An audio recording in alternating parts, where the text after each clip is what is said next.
고린도전서 10장. 형제자매 여러분, 나는 여러분이 이 사실을 알기를 바랍니다. 우리 조상들은 모두 구름의 보호 아래 있었고 바다 가운데를 지나갔습니다. 이렇게 그들은 모두 구름과 바다 속에서 세례를 받아 모세에게 속하게 되었습니다. 그들은 모두 똑같은 신령한 음식을 먹고 모두 똑같은 신령한 물을 마셨습니다. 그들은 자기들과 동행하는 신령한 바위에서 물을 마신 것입니다. 그 바위는 그리스도였습니다. 그러나 그들의 대다수를 하나님께서는 좋아하지 않으셨습니다. 그들은 광야에서 멸망하고 말았습니다.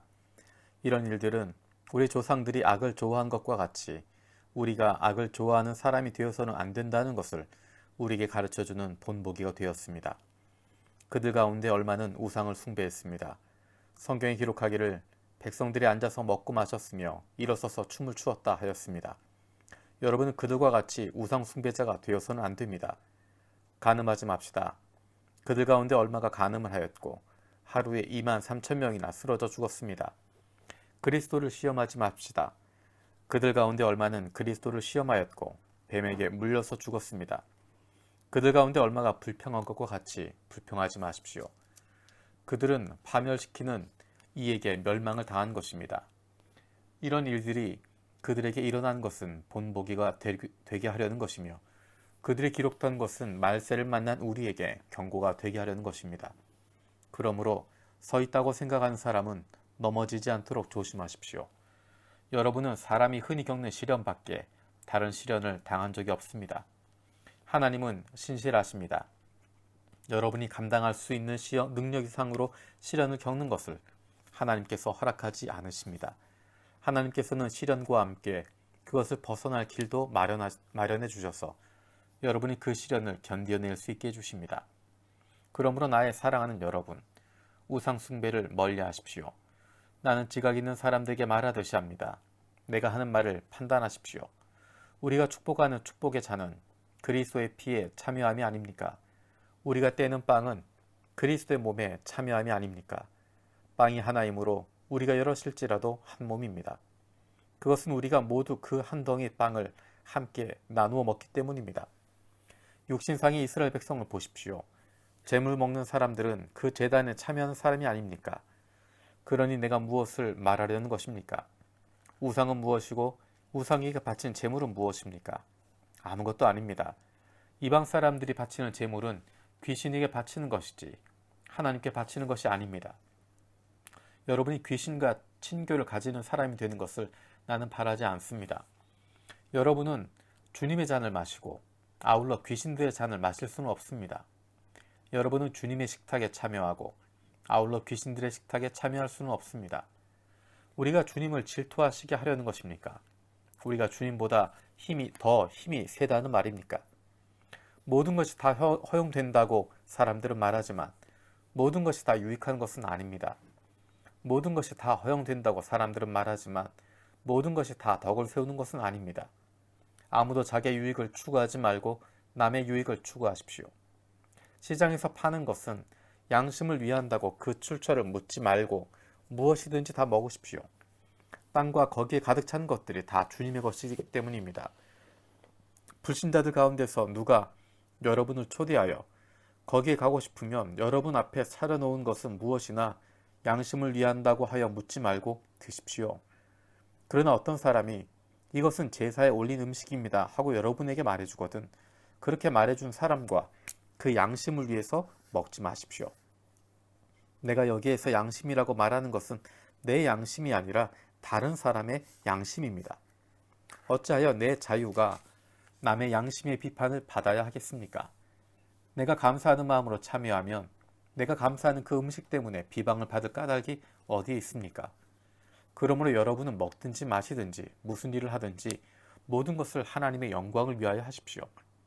여러분은 유대 사람에게도 그리스 사람에게도 하나님의 교회에도 걸림돌이 되지 마십시오. 나도 모든 일을 모든 사람의 마음에 들게 하려고 애씁니다. 그것은 내가 내 이로움을 구하지 않고 많은 사람의 이로움을 추구하여 그들이 구원을 받게 하려는 것입니다. 11장. 내가 그리스도를 본받는 사람인 것과 같이 여러분은 나를 본받는 사람이 되십시오.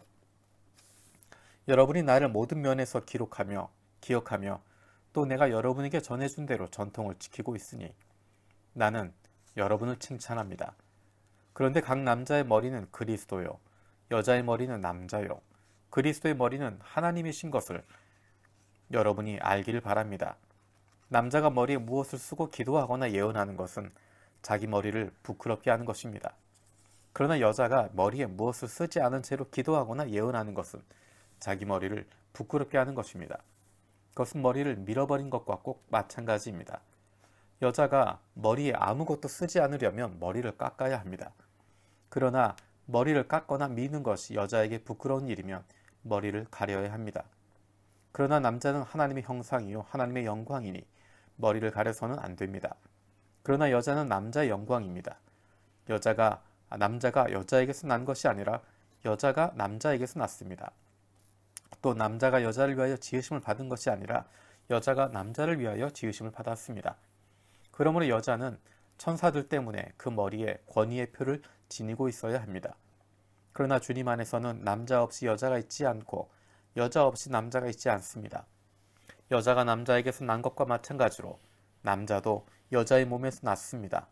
그리고 모든 것은 다 하나님에게서 났습니다. 여러분 스스로 판단해 보십시오. 여자가 머리에 아무것도 쓰지 않은 채로 하나님께 기도하는 것이 마땅한 일이겠습니까? 자연 그 자체가 여러분에게 가르쳐 주지 않습니까? 남자가 머리를 길게 하는 것은 그에게 불명예가 되지만 여자가 머리를 길게 하는 것은 그에게 영광이 되지 않습니까? 긴 머리카락은 그의 머리를 가려주는 구실을 하는 것입니다.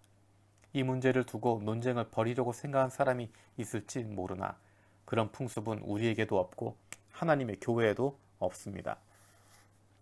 다음에 지시하려는 일에 대해서는 나는 여러분을 칭찬할 수 없습니다. 그것은 여러분이 모여서 하는 일이 유익이 되기보다는 오히려 해가 되기 때문입니다. 첫째로, 여러분이 교회에 모일 때 여러분 가운데 분열이 있다는 말이 들리는데 그것이 어느 정도는 사실일이라고 믿습니다. 하기야 여러분 가운데서 바르게 사는 사람들이 환히 드러나려면 여러분 가운데 파당도 있어야 할 것입니다. 그렇지만 여러분이 분열되어 있으니 여러분이 한자리에 모여서 먹어도 그것은 주님의 만찬을 먹는 것이 아닙니다. 먹을 때 사람마다 제가끔 자기 저녁을 먼저 먹으므로 어떤 사람은 배가 고프고 어떤 사람은 술에 취합니다. 여러분에게 먹고 마실 집이 없습니까? 그렇지 않으면 여러분이 하나님의 교회를 멸시하고 가난한 사람들을 부끄럽게 하려는 것입니까? 내가 여러분에게 무슨 말을 해야 하겠습니까? 여러분을 칭찬해야 하겠습니까? 이 점에서는 칭찬할 수 없습니다. 내가 여러분에게 전해준 것은 주님으로부터 전해받은 것입니다. 곧 주 예수께서 잡히시던 밤에 빵을 들어서 감사를 드리신 다음에 떼시고 말씀하셨습니다. 이것은 너희를 위하여 내 몸이다. 이것을 행하여 나를 기억하여라. 식후에 잔도 이와 같이 하시고서 말씀하셨습니다. 이 잔은 내 피로 세운 새 언약이다. 너희가 마실 때마다 이것을 행하여 나를 기억하여라. 그러므로 여러분이 이 빵을 먹고 이 잔을 마실 때마다 주님의 죽으심을 그가 오실 때까지 선포하는 것입니다. 그러므로 누구든지 합당하지 않게 주님의 빵을 먹거나 주님의 잔을 마시는 사람은 주님의 몸과 피를 범하는 죄를 짓는 것입니다. 그러니 각 사람은 자기를 살펴야 합니다. 그런 다음에 그 빵을 먹고 그 잔을 마셔야 합니다. 몸을 분별함이 없이 먹고 마시는 사람은 자기에게 내릴 심판을 먹고 마시는 것입니다. 이 때문에 여러분 가운데는 몸이 약한 사람과 병든 사람이 많고 죽은 사람도 적지 않습니다. 우리가 스스로 살피면 심판을 받지 않을 것입니다. 그런데 주님께서 우리를 심판하고 징계하시는 것은 우리가 세상과 함께 정죄를 받지 않게 하려 하시려는 것입니다. 그러므로 나의 형제 자매 여러분, 여러분이 먹으려고 모일 때는 서로 기다리십시오. 배가 고픈 사람은 집에서 먹어야 할 것입니다. 그것은 여러분이 모이는 일로 심판받는 일이 없도록 하려는 것입니다. 그 밖에 남은 문제들은 내가 가서 바로잡겠습니다. 12장 형제자매 여러분, 신령한 은사들에 대하여 여러분이 모르고 지내기를 나는 바라지 않습니다.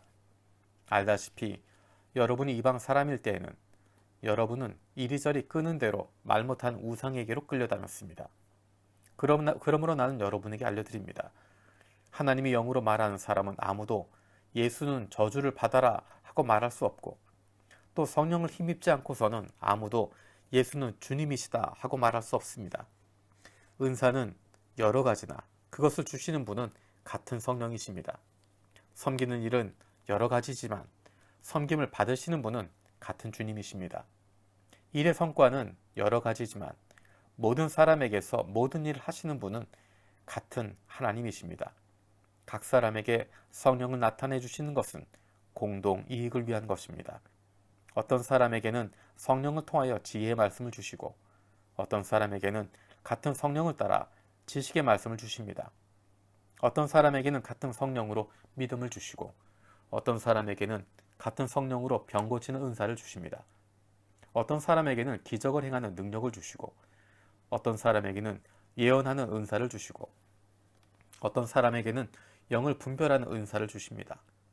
어떤 사람에게는 여러 가지 방언을 말하는 은사를 주시고, 어떤 사람에게는 그 방언을 통역하는 은사를 주십니다. 이 모든 일은 한 분이신 같은 성령이 하시며, 그는 원하시는 대로 각 사람에게 은사를 나누어 주십니다. 몸은 하나이지만 많은 지체가 있고, 몸의 지체는 많지만 그들이 모두 한 몸이듯이 그리스도도 그러하십니다.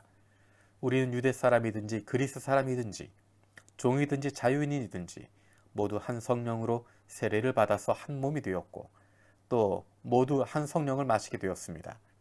몸은 하나의 지체로 되어 있는 것이 아니라 여러 지체로 되어 있습니다. 발이 말하기를 나는 손이 아니니까 몸에 속하는 것이 아니다 한다고 해서 발이 몸에 속하지 않은 것이 아닙니다. 또 귀가 말하기를 나는 눈이 아니니까 몸에 속한 것이 아니다 한다고 해서 귀가 몸에 속하지 않은 것이 아닙니다. 온몸이 다 눈이라면 어떻게 듣겠습니까? 또 온몸이 다 귀라면 어떻게 냄새를 맡겠습니까? 그런데 실은 하나님께서는 원하시는 대로 우리 몸에다가 각각 다른 여러 지체를 두셨습니다. 전체가 하나의 지체로 되어 있다고 하면 몸은 어디 있습니까? 그런데 실은 지체는 여럿이지만 몸은 하나입니다. 그러므로 눈이 손에게 말하기를 너는 내게 쓸데없다 할 수가 없고, 머리가 발에게 말하기를 너는 내게 쓸데가 없다 할 수 없습니다. 그뿐만 아니라 몸의 지체 가운데서 비교적 더 약하게 보이는 지체들이 오히려 더 요긴합니다. 그리고 우리가 덜 명예스러운 것으로 여기는 지체들에게 더욱 풍성한 명예를 덧입히고, 볼품없는 지체들을 더욱더 아름답게 꾸며줍니다. 그러나 아름다운 지체들은 그럴 필요가 없습니다. 하나님께서는 몸을 골고루 짜 맞추셔서 모자라는 지체에게 더 풍성한 명예를 주셨습니다. 그래서 몸에 분열이 생기지 않게 하시고 지체들이 서로 같이 걱정하게 하셨습니다. 한 지체가 고통을 당하면 모든 지체가 함께 고통을 당합니다. 한 지체가 영광을 받으면 모든 지체가 함께 기뻐합니다. 여러분 그리스도의 몸이요 따로따로는 지체들입니다. 하나님께서 교회 안에 몇몇 일꾼을 세우셨습니다. 그들은 첫째는 사도요, 둘째는 예언자요, 셋째는 교사요, 다음은 기적을 행하는 사람이요, 다음은 병 고치는 은사를 받은 사람이요, 남을 도와주는 사람이요, 관리하는 사람이요, 여러 가지 방언으로 말하는 사람입니다. 그러니 모두가 사도이겠습니까? 모두가 예언자이겠습니까? 모두가 교사이겠습니까? 모두가 기적을 행하는 사람이겠습니까? 모두가 병을 고치는 은사를 받은 사람이겠습니까? 모두가 방언으로 말하는 사람이겠습니까? 모두가 통역하는 사람이겠습니까? 그러나 여러분은 더 큰 은사를 열심히 구하십시오.